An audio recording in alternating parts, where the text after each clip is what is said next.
Good afternoon. Welcome to the Tuesday Live Tiger Recruiting Show. Gabe, DeArmond, and Sean Williams here. We do not have our names up on the screen because we have the fancy background on the screen this week. We like to change it up, keep you guys on your toes. Hopefully you know who we are by this point. We've been doing this for a few years now. So if you don't know which one's which, I'll figure it out, man.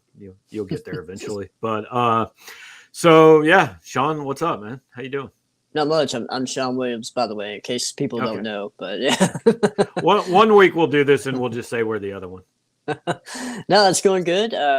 Obviously, look, it's kind of ironic that we were talking about this, and some people were talking on the boards like, why you want to bring all these recruits in for the Georgia game? Well, this is kind of why you bring them in for the Georgia game, because you might actually play pretty good against them and almost upset them, and the atmosphere was pretty raucous, and we got a lot of positive feedback from the recruits that were on campus. So that's why you bring them in for showcase games like this. Yeah, good experience. Lived up. I'm glad to say that exactly my prediction was 26-22 Georgia last week. Hopefully nobody read what my actual prediction was, but we'll talk a little bit about the guys who are in town and all that, maybe a little basketball here. If you've got comments, questions, put them in the queue. We will certainly get to them after we run through whatever's on our mind. What's always on our mind at the start is James Carlton, State Farm. His information is going to run across the bottom of the screen throughout this show. CarltonInsurance.net is the webpage. He's got a Facebook page, facebook.com/Carlton Insurance. And also, he has a phone, because that seems like a good idea. And you can call that at 314-961-4800. That's what I thought it was. Just needed to make sure and let it scroll across the bottom of the screen. If you call James, you're going to get an actual live person. He's got a big team of 8 agents. They want to help you out. Also, James is a big Missouri fan, and he wants Missouri to do well. If you call him and tell him you heard about his agency on our site or our show, he is going to donate $20 to Mizzou's NIL Collective, Advancing Missouri Athletes, just for calling him and getting a quote. So, hey, support a Mizzou fan, support one of our subscribers, and call James for your insurance needs. So real quick, before we get to the football stuff, want to talk a little bit of basketball. Jordan Butler, 6'10" kid out of South Carolina, is going to commit tomorrow afternoon. I think it's a 4:30 our time. It's going to be either Missouri or South Carolina. We don't know which one. To our knowledge, from both sides of this, the coaching staffs don't know which one. South Carolina kid could be tough to get all the way across the country, but we'll be following that one and ready if he does commit. Dallas Thomas, James Brown, Jordan McCullum were all in town for official visits at Mizzou Madness on the Quad on Friday night. Went to the football game on Saturday. Drew King, our new basketball guy, has a story up on Dallas this morning. He talked to Jordan McCullum last night, and we're trying to get in touch with James Brown and John Bowl, who have visited recently as well. So with that taken care of for the basketball folks, let's get to football. And Sean, like you said, I mean, I think I sent you a list of 15 to 20 kids who here's my favorite thing about Mizzou recruiting visits this year. They have these gigantic name tags in the shape of the state of the Missouri with every kid's name on it. It's so much more helpful than trying to walk around and like look down at my phone and be like, what's this kid look like? Is that him? I don't really know if that's him. It makes it easier if you just carry a pair of binoculars on the sideline too, It just kind of, it kind of turns up the creepy meter a little bit, but hey, Oh, no, some kids I just kind of clandestinely follow around for like 5-10 minutes until I can see their name tags. But also like the parents and the friends and the brothers and sisters and stuff, they actually wear name tags that say like their name and then guest of. So it's very convenient. I can definitely pick people out. Yeah. It does make it a lot easier when you're on the sidelines and you're trying to figure out who these kids are, because we might know who these kids are. They might have a profile picture, but we've never seen these kids in person. So, right. They might look a little bit different than their last profile pic from like 2 years ago. So, it makes a big difference. Decent number of somewhat high profile kids. The one that caught me off guard was Jair Hill, the defensive back from Illinois, was in town. Here's what I really liked. All his name tags did not say guest of Jair Hill. They said guest of Sugar Hill, Suga. So I guess that's what he goes by. But he took an official visit quite a while ago. We've literally, I think, never talked to him. He doesn't really do interviews. I think Mitchell talked to him, but he didn't say much after his Right, okay. official. So, Okay. yeah, Jair, I mean, it's always good to get him a guy that's, up in Kankakee, Illinois. And, Right. he took an official visit during the summer. It's always good to get those guys back in for just a unofficial visit during the season. So, I think it seems like it's Illinois, Michigan still for him. I don't think that's really changed much. I think he went and visited Michigan in July. I don't know if he's been to a game there. I think he's been up to Illinois. I think he went to Illinois' game earlier this year. So that seems to be kind of a 3-team race right now still. So, yeah, I mean, to know where he's kind of leaning, hey, anybody's guess is as good as mine right now. But it seems to be like that's the 3 teams that are kind of sticking out right now. Of course, I think Illinois is always kind of. I think some people consider Illinois the leader just because they got it on him really early. I think they might have been his first offer, but they're playing well this year. Yeah, they are, and Bielema's got that team playing really good. They might actually win the Big Ten West for all we know. But he goes up to Madison and gets Paul Chris fired, so I'm sure that was a nice feather in his hat. So, well, and the other thing to watch with Illinois could be their defensive coordinator Ryan Walters, he's probably going to get a head coaching job somewhere after this year.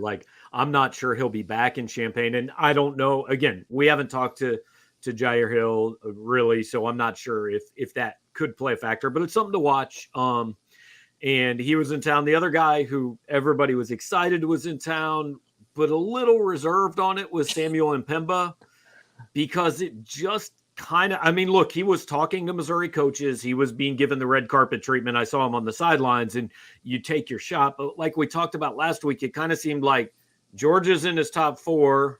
He's home because I think maybe IMG, I think with the hurricane, maybe some kids might have been displaced momentarily. And so he's back home. Maybe, hey, chance to go see a good football game and check out Georgia up close. And I know that'll make fans mad. And why would you have the kid in? Well, because you can recruit him while he's here and you take your shot. Yeah, I mean, Missouri coaches can talk to him. Georgia coaches couldn't, So, I mean, while he was on campus. So, yeah, I mean, always good. But, yeah, I'd probably say that definitely reserved excitement there for him coming in town. I mean, it's cool. Obviously, I'm sure he knows a lot of the St. Louis kids that are on the roster right now. So it's a chance for him to catch up with him and say what's up. But, yeah, I mean, there's no real indication that he's highly considered Missouri. But, yeah, I mean, we'll see. I mean, you get a chance to get him on campus, bring him on in, talk to him, show him around and say, hey, man, we almost beat Georgia.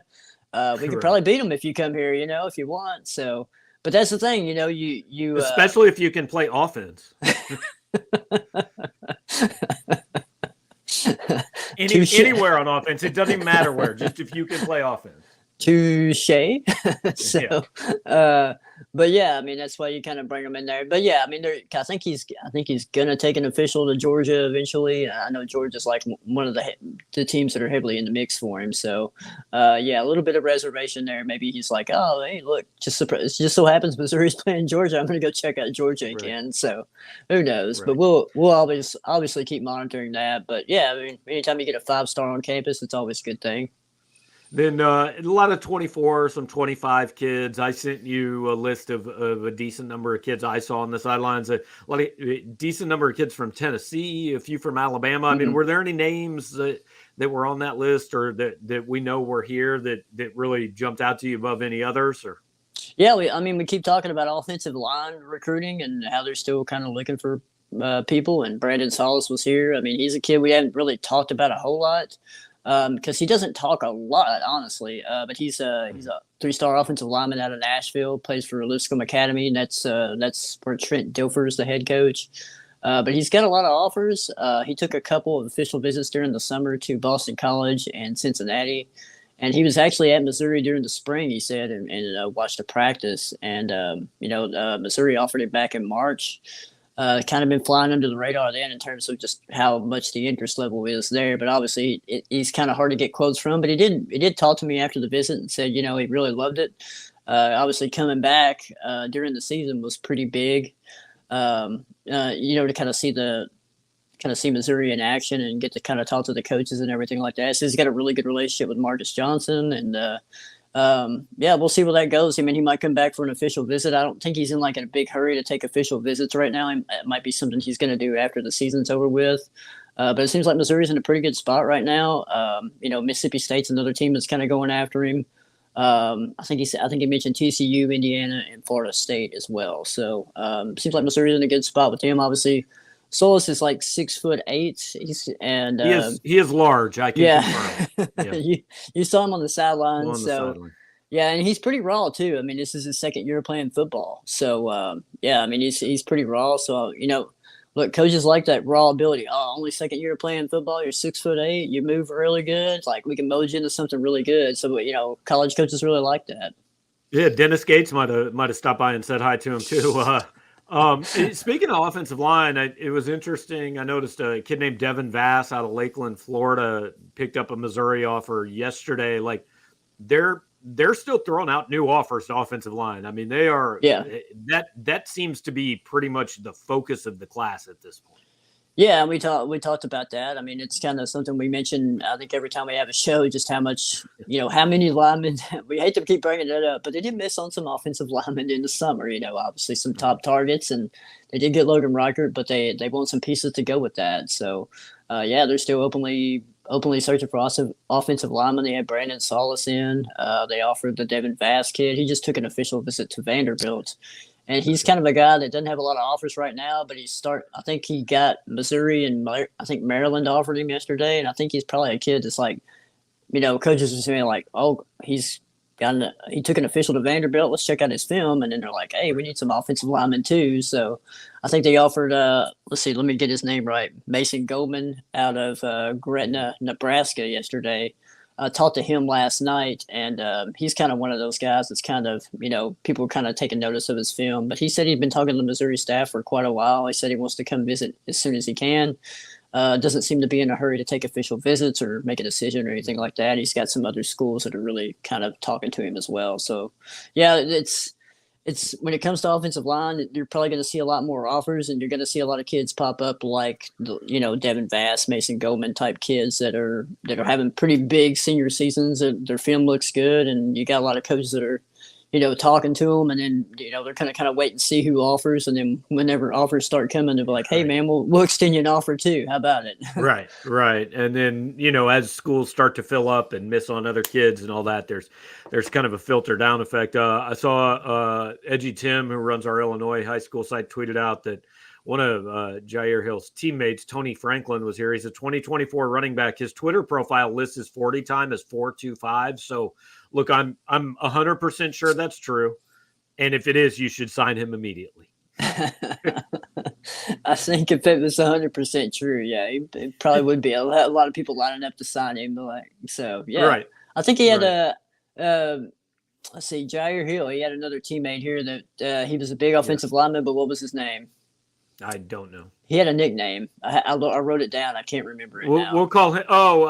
There was one that was. There was one kid whose name tag just said Big Easley. That was him. Yeah, that was his name. I don't know. I guess his last name is Easley. I don't know. I think his last name is Easley. I have to look that up, but I did write it down though. But he's like a 2024 offensive lineman. He's like 300 and something pounds. He's like 6'7". He was large. Big. He's a large dude. Yeah, no question. Jamal Roberts was here again. Ja'Kai Lang, their commitment was here. Those are kind of guys that kind of like Isaac Thompson. Just, hey, you have a home game, cool. I'm going to come. Yeah, and just kind of getting quotes from both of those guys. Jamal Roberts was pretty pumped up. He's like, man, I love the atmosphere. I kind of picture myself just playing in that environment. And a lot of people said, mention the environment, the atmosphere. That's the kind of, feedback you want to get from, inviting kids to this kind of game. I mean, Ja'Kai Lang said, hey, I've been to plenty of Missouri games, but he said, this is the best one I've ever been to. Oh yeah. Just the way the team played, the atmosphere, the fans, they were all riled up. So, yeah. So that's kind of what you want. But, yeah, the commits that were here seem to really enjoy it. And, yeah, they're just down the road. So big time game. They're going to come up and check it out. Two keys to a kid enjoying a visit. one, have a night game so the fans can drink all day because they're going to be loud from the start regardless. And then two, oh, hey, bonus, they actually played well. So that was nice. I think a third key would be food too. The food's got to be good. That's fair. If you serve bad food on recruiting visits, I mean, you got plenty of issues. Britt Treese was asking, how do we feel about Marvin Burks? Rivals has him to Mizzou. Another network has him to Ole Miss. I don't know, man. He's literally never answered me. I've texted him a decent number of times. The only time I've ever talked to him is in person, and that's been like a year, I think.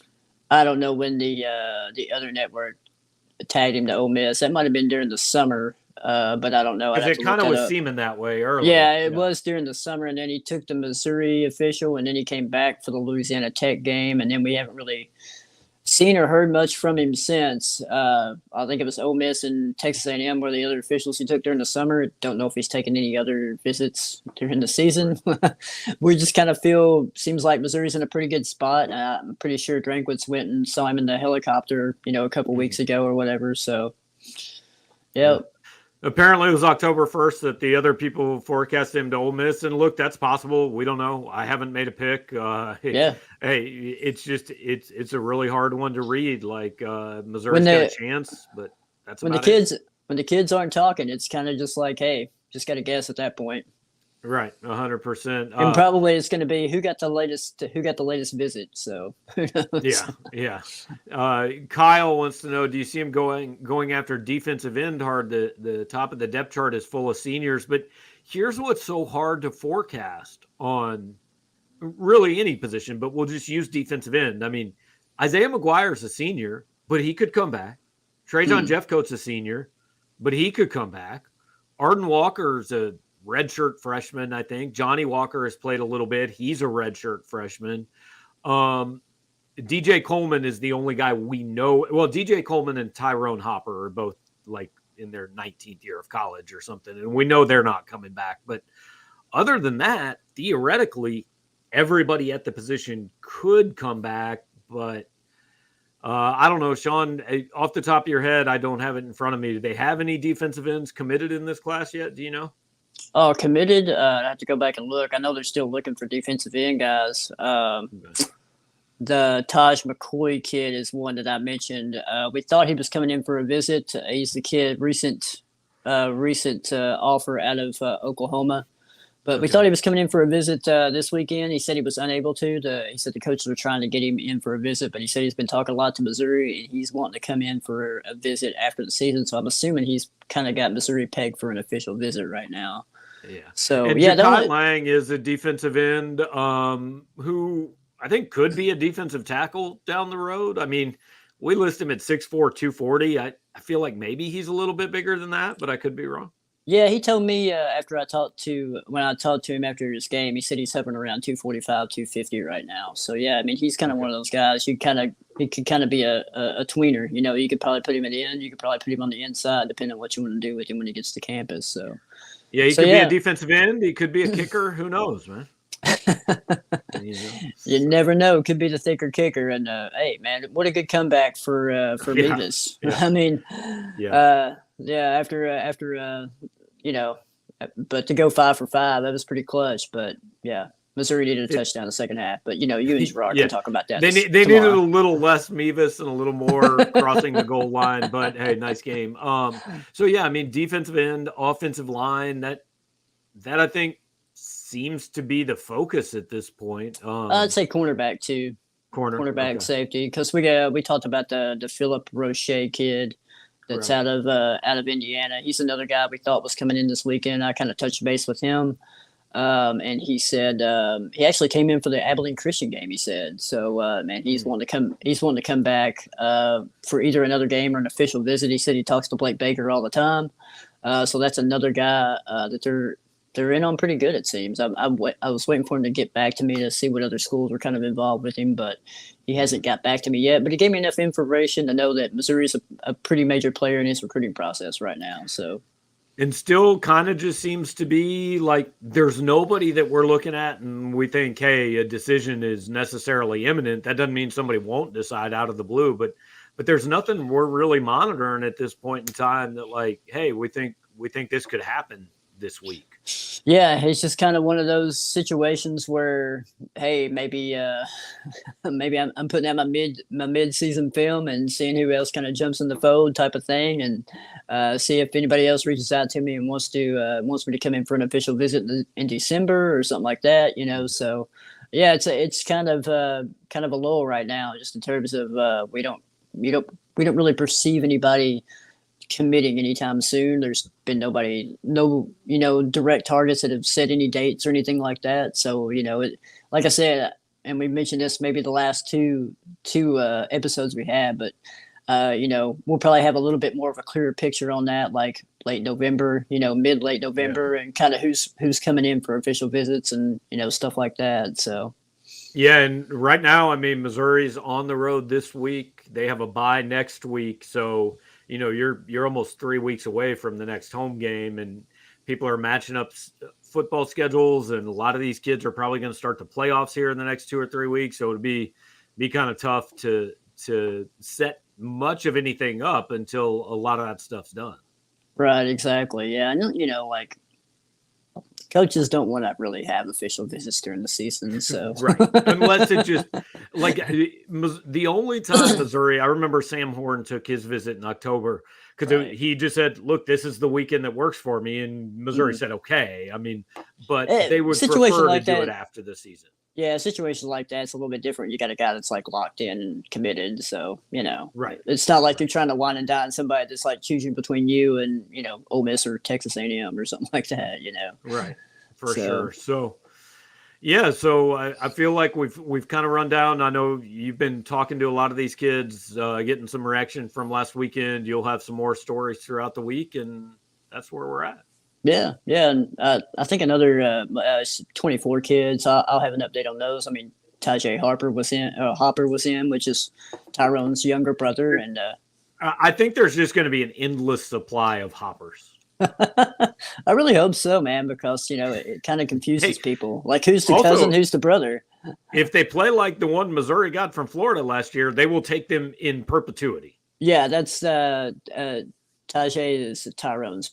The one from Florida's brother. So Tyrone. Okay. Yeah, Tyrone. Tajay, so. Tyrone.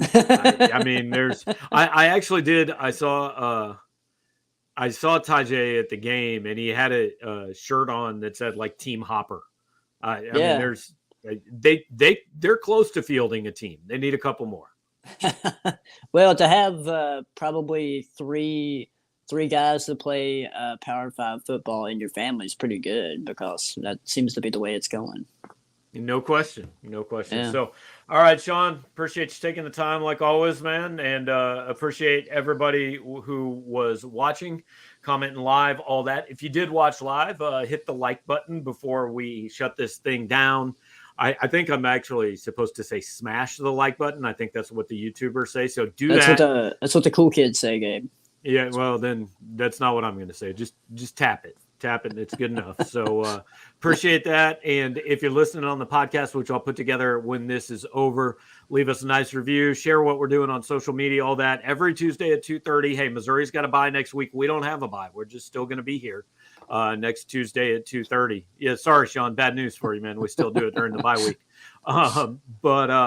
But join us next Tuesday, and also sometime between now and next Tuesday. I mean, look, we're still going to remind you next Tuesday and every Tuesday after that until you do it. But sometime between now and then, you get in touch with James Carlton at James Carlton State Farm in St. Louis. He can take care of your insurance needs, home, life, auto, whatever, in the state of Missouri or the state of Illinois, where I'm sure that a lot of you are based. CarltonInsurance.net, 314-961-4800. And if you get a quote from James, he's going to give $20 to Mizzou's NIL Collective if you tell him you heard about him on our show or our site. So appreciate that. If your insurance costs a leg and an arm, James Carlton State Farm is where you need to go. Stay tuned here. Well, not right here, but at Power Mizzou for all your Mizzou news. Eli Drinkwitz's press conference is up on the site. We're going back for interviews tonight. Drew King has started with us as the full-time basketball guy. Got a recruiting story up right now, started our player preview. So it's the busiest time of year. So, Sean, we're going to let you go, man. I'm sure you can find something to do. Yeah, I'll figure it out. All right. Good deal. Thanks for watching, everybody. We'll talk to you next week.